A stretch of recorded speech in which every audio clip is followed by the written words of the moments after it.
কাজে বন্ধু যেন হয় আখিরাতের সাথী। বন্ধু হবে কিসের সাথী? বন্ধু হবে আখিরাতের সাথী, বন্ধু হবে জান্নাতের সাথী, বন্ধু হবে নেক কাজের সাথী। ঠিক আছে ইনশাআল্লাহ? নেক কাজের। আল্লাহ কোরআনে বলছে, ওই যে আয়াত, ওই আয়াতে আল্লাহ বলছে নেক কাজের বন্ধুরা আমি আল্লাহ তাদেরকে ডাক দেব হাসরের ময়দানে, ইয়া ইবাদি, হে আমার বন্ধুগণ, বান্দাগণ, লা খাউফুন আলাইকুমুল ইয়াওমা ওয়ালা আনতুম তাহজানুন, আজকে তোমাদের কোনো ভয়ও নাই, চিন্তাও নাই।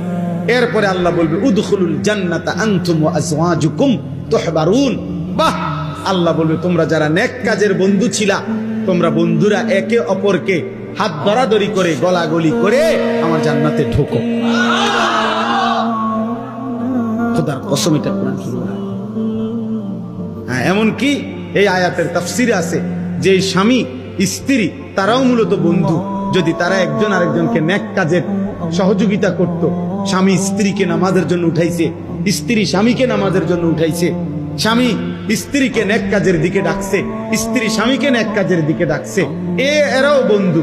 আল্লাহ তাআলা বলবেন এই স্বামী স্ত্রী তোমরাও খুশি খুশি গলাগলি করে হাত ধরাধরি করে তোমরা জান্নাতে ঢোকো।